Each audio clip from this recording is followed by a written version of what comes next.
Hello, my name is Keith and I am the Woke Pastor. I am here to share my theology and how it informs and forms our lives.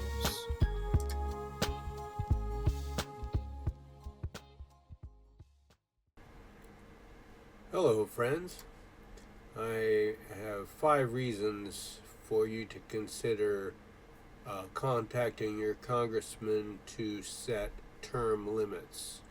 I ask you to call or write your congressional delegates in support of an amendment to the Constitution of the United States to limit the number of terms that a member of Congress may serve. Resolved by the Senate and House of Representatives to the United States of America in Congress assembled, 2/3 of each house occurring therein, that the following article is proposed as amendment to the Constitution of the United States, which shall be valid to all intents and purposes as part of the Constitution when ratified by the legislatures of 3/4 of the several states within 7 years after the date of its submission for ratification. Section 1. No person who has served 3 terms as a representative shall be eligible for election to the House of Representatives. For purposes of this section, the election of a person to fill a vacancy in the House of Representatives shall be included as one term in determining the number of terms that such person has served as a representative if the person fills the vacancy for more than 1 year. Section 2. No person who has served 2 terms as a senator shall be eligible for election or appointment to the Senate. For purposes of this section, the election or appointment of a person to fill a vacancy in the Senate shall be included as one term in determining the number of terms that each person has served as a senator if the person fills the vacancy for more than 3 years. Section 3. No term beginning before the date of the ratification of this article shall be considered in determining eligibility for election or appointment under this article. So here's the overview. Legislative proposals for congressional term limits date back to 1789. Supporters generally argue that requiring frequent turnover among members of Congress would make the House and Senate more responsive to and representative of their constituents. Opponents counter that elections serve as a de facto term limits at voter discretion and that experienced members of Congress are required to ensure that elected officials, rather than congressional or agency staff or lobbyists, make policy decisions. In Congress, at the U.S. Supreme Court, and in the states, the 1990s featured substantial term limits activity. Members of Congress continue to propose congressional term limits, a change that the Supreme Court in U.S. Term Limits Inc. v. Thornton, 1995, held would require an amendment to the U.S. Constitution. This CRS in Focus provides a brief overview of policy and legal issues concerning term limits for members of Congress. It does not discuss term limits for congressional committee chairs or leadership positions. The joint resolutions in the 118th Congress would limit eligibility to serve in the House of Representatives to 3 or 6 terms, counting as one term an election to fulfill a vacancy if the representative served for more than 1 year. Similarly, the proposals would restrict eligibility to serve in the Senate to 2 terms, counting as one term an election or appointment to fulfill a vacancy if the senator served for more than 3 years. Most proposals would not include terms that begin before the date of the amendment's ratification.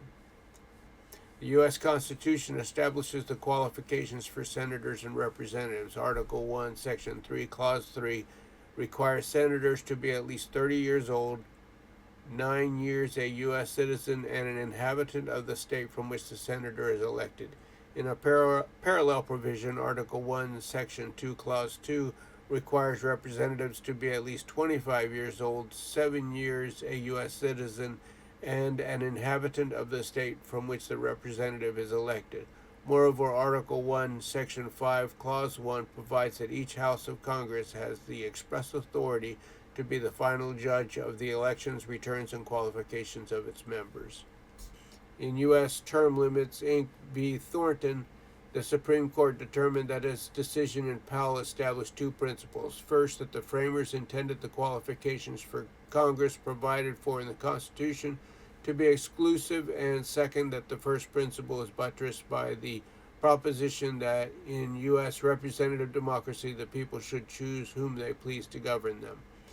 Building on those principles, the court in Thornton invalidated the Arkansas constitutional provision that, among other things, established congressional term limits. Specifically, the state constitutional provision prohibited the name of a person from appearing on the ballot for election to the U.S. House of Representatives if the person had been elected to 3 or more terms, or for election to the U.S. Senate if the person had been elected to 2 or more terms. Examining the U.S. Constitution's history and text, along with congressional and state practices, the court in Thornton concluded that the Constitution does not provide the states with the authority to prescribe qualifications for Congress. According to the court, allowing the states to establish congressional term limits would affect a fundamental change in the constitutional framework. Such change, the court emphasized, must come not by legislation adopted either by Congress or by an individual state, but rather through amendment procedures set forth in Article 5. In view of the court's precedents, it appears that a constitutional amendment to the U.S. Constitution would be necessary to establish congressional term limits. Based on the case law discussed, a federal statute establishing term limits for members of the House and Senate would likely be held unconstitutional. As noted, proposed constitutional amendments have been introduced in recent Congresses. Article 5 of the U.S. Constitution sets forth 2 methods for amending the document. First, either 2/3 of both chambers of Congress or conventions in 2/3 of the states may propose amendments, and the proposed amendment is subject to ratification by 3/4 of state legislatures or by conventions and 3/4 of the states respectively. So these are my 5 reasons to establish term limits. State term limits experiences provide context for some congressional proposals. According to the National Conference of State Legislatures, 15 states currently limit state legislative terms. These limits vary significantly. Current state legislatures' term limits vary between 6 and 12 years. Some states cap lifetime legislative service. Others reset the term limit clock after a break in service or election to another chamber. Some states also exempt incumbents who held office when term limits were adopted. The second reason, public opinion. Public opinion appears to be a major factor affecting the continuing policy debate over term limits. Frustration with Americans' political system has led to some renewed interest in setting term limits for lawmakers, although it's an idea broadly opposed by experts. Voters have long been supportive of hard caps on how long someone can be in office, but recent infighting among Republicans over who should be Speaker of the U.S. House and health issues among aging members of Congress have reignited calls for federal term limits. Ethics scandals at the U.S. Supreme Court have led to separate calls for judicial term limits. Congress is one of the most unpopular institutions that we have, and so when we have something unpopular, it makes a lot of sense to refresh the people who serve in that institution. The idea has, over the years, been proposed by Democratic and Republican candidates alike, even then President Donald Trump. The third reason is the incumbency advantage. The stories of lawmakers staying in office despite scandals and ethic violations exist, and the blame of this is on the power of incumbency. 97% of incumbents get reelected. From a democracy standpoint, from an election standpoint, our elections are not very democratic. There are multiple factors that make it easier for incumbents to win elections, including redistricting. Most members of Congress are in uncompetitive seats drawn to particularly favor their party. Over 90% of our elections are uncompetitive, meaning we know essentially what party is going to win those elections no matter what candidates are running. And so the faster you turn these politicians over, the more you're going to have to replace them. Term limits don't solve the core problems in American politics that make people dislike Congress. Things like gerrymandering, political organization, and the influence of special interests, as well as money in politics. All of those other factors are included, but setting term limits is at least a step in the right direction. The fourth reason is institutional knowledge.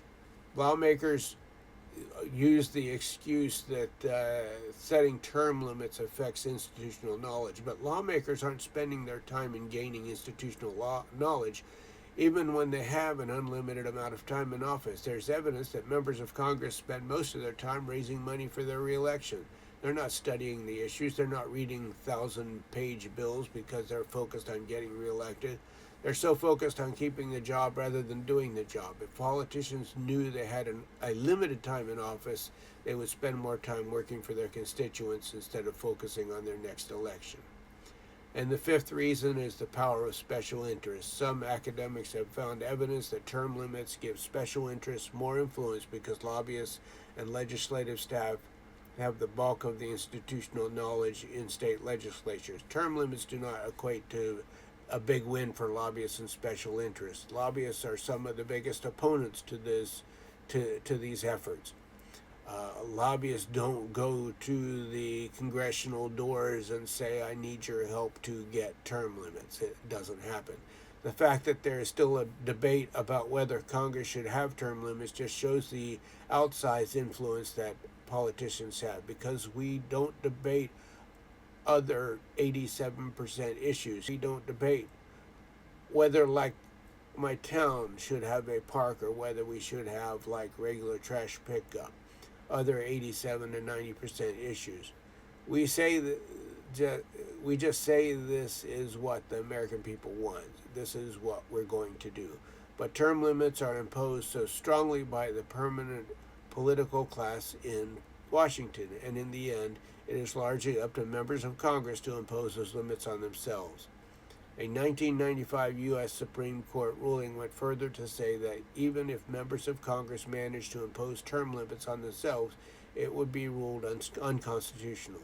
That means congressional term limits might have to pass through a constitutional amendment, which is an exceedingly more difficult hurdle to clear.